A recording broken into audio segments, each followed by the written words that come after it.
నమస్తే తమ్ముడు. అన్న ఒక చిన్న ఇంటర్వ్యూ చేద్దాం అనుకుంటున్నాం, మీరు ఇవ్వగలుగుతారన్న?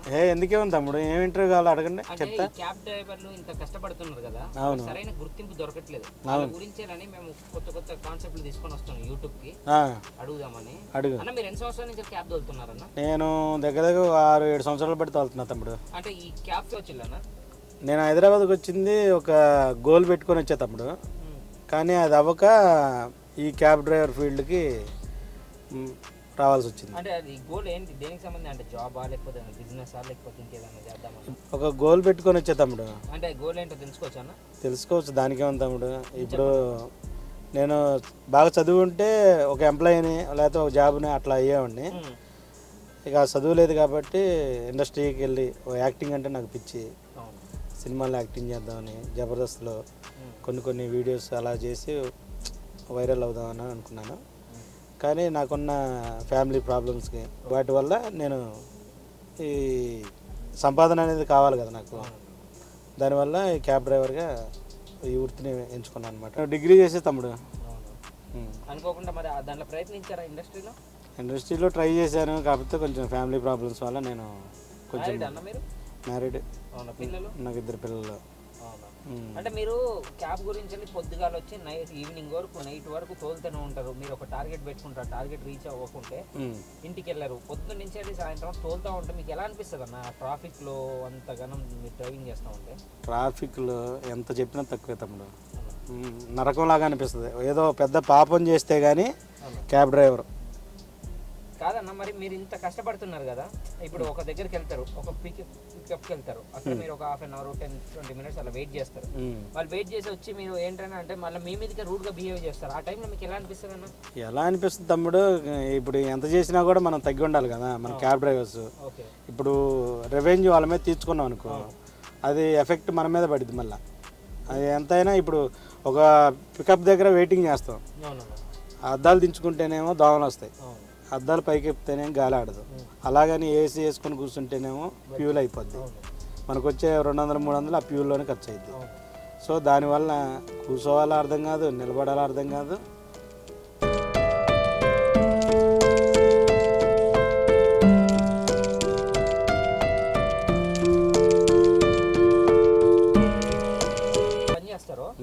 క్యాబ్ డ్రైవర్ కూడా 365 రోజులు రోడ్ల మీద, పండుగలు ఉండయి, పబ్బాలు ఉండయి, బర్త్డేలు ఉండయి, పెళ్లి రోజులు ఉండయి, ఏ ఉండయి.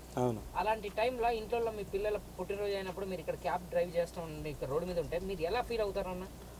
నువ్వు చెప్పిన సందర్భాలు చాలా సంవత్సరాలుగా ఎదురవుతున్నాయి తమ్ముడు.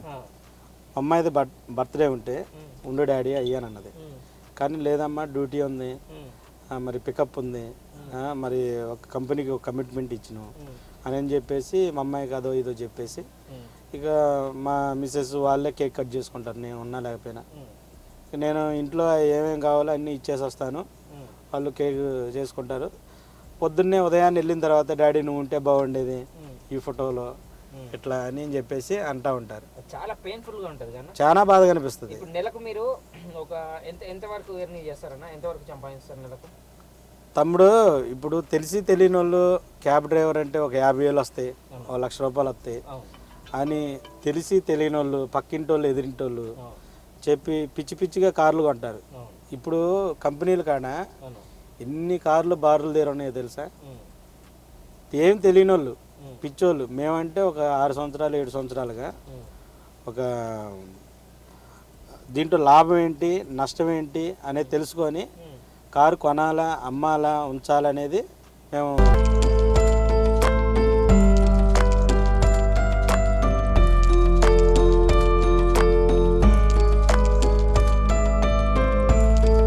కానీ కొంతమంది అరే ఎదుటింటన్నా మన ఇంటి ఎదురుగన్నా ఒక ఏసీ కారులో తిరుగుతుండ్రా, నెలకి 40,000 సంపాదిస్తుండ్రా, 50,000 సంపాదిస్తుండ్రా, మనం వాళ్ళలాగా ఫ్రీగా ఉండొచ్చురా, హ్యాపీగా ఉండొచ్చురా అని అనుకుంటారు.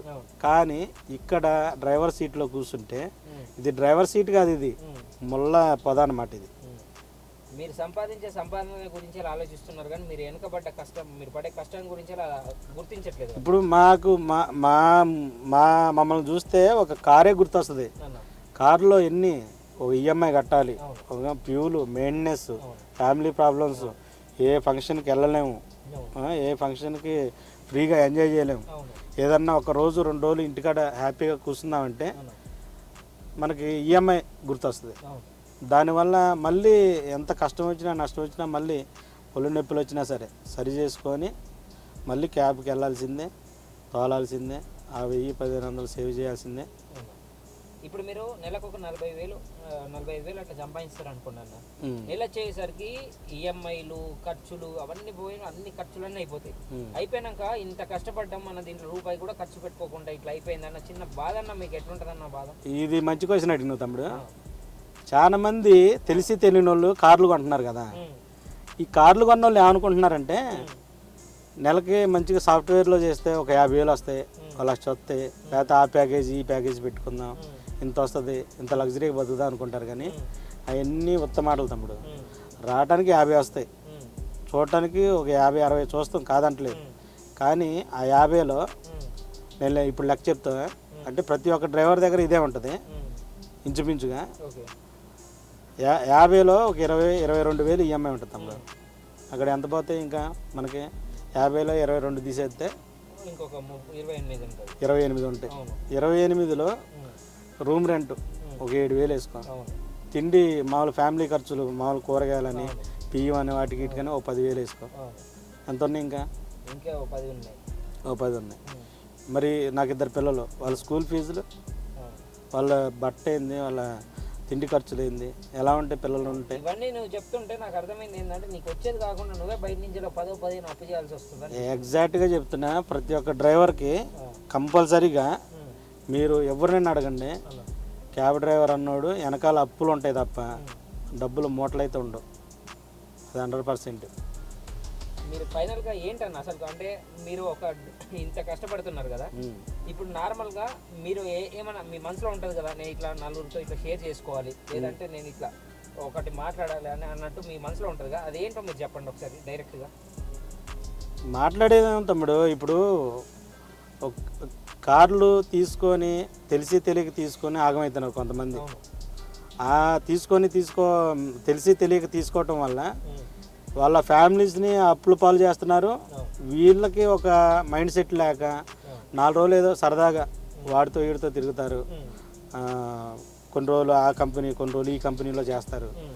కొన్ని రోజులకి ఇక వాళ్ళకి ఈ ట్రాఫిక్లో తాళలేరు. ఏదైనా ఒక అనుభవం, ఒక ఓపిక, ఒక సహనం అనేది ఉంటేనే ఈ క్యాబ్ డ్రైవర్గా ఎదగలం. ఇప్పుడు మీరు ఆఫీస్లలో పెడుతున్నారు కదన్న, ఎంప్లాయీస్ మీ దగ్గరికి ఎక్కుతూ ఉంటారు, దిగుతూ ఉంటారు, ఎక్కుతూ ఉంటారు, దిగుతూ ఉంటారు. వీళ్ళు మిమ్మల్ని ఎలా ట్రీట్ చేస్తుంటారు, ఎలా రెస్పెక్ట్ ఇస్తారు? ఎలా రెస్పెక్ట్ ఇచ్చేదేమో తమ్ముడు, మామూలు డ్రైవర్ లాగా చూస్తారు. అంతేగాని అంటే వాళ్ళు ఇప్పుడు సపోజ్ మీరు పికప్కి వెళ్ళారు, ఒక 1/2 అవర్ 20 minutes లేట్ వచ్చి ఫోన్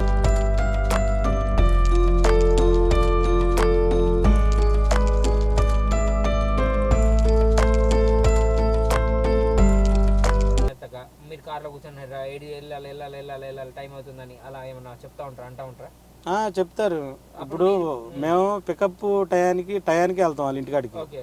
వాళ్ళు ఇదిగో భయ అని చెప్పేసి ఒక 1/2 గంట లేట్ చేస్తారు. లేట్ చేసి తీరా వచ్చిన తర్వాత భయ్యా లేట్ అవుతుంది, కొంచెం ఫాస్ట్గా అంటారు. ఫాస్ట్గా వెళ్ళేటప్పుడు ఏ బైకోడో ఏ కారోడో అటు ఇటు జరికిచ్చాడు అనుకో, ఆవిడ మమ్మల్ని తిడతారు. కొంచెం ఫాస్ట్గా అనే వాళ్ళని తిట్టరు కదా, వాళ్ళని తిట్టారు.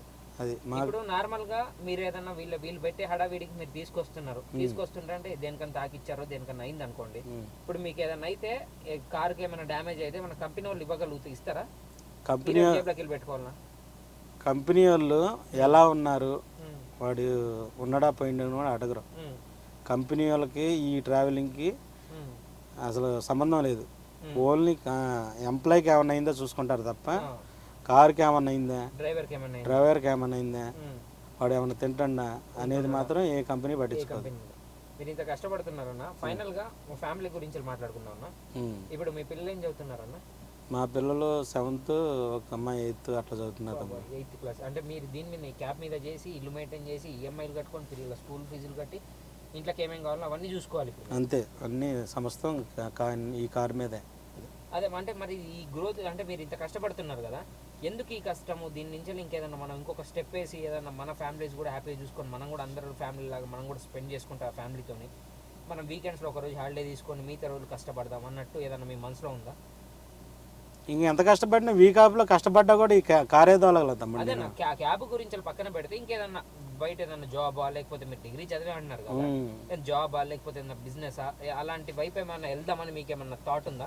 అంటే నేను ఒకటి అనుకున్నా తమ్ముడు, ఇప్పుడు ఈ క్యాబ్ ఫీల్డ్ ఒక 6-7 సంవత్సరాలు బట్టి చేస్తున్నా కదా, ఇందులో నాకు మిగిలింది నాకు అనిపించే కష్టం నా ఒక్కడికే ఉందా, ఇంకా 10 మంది డ్రైవర్లకు ఉందా అనేది కనుక్కోవాలని నాకు కొంచెం కోరిక కలిగింది.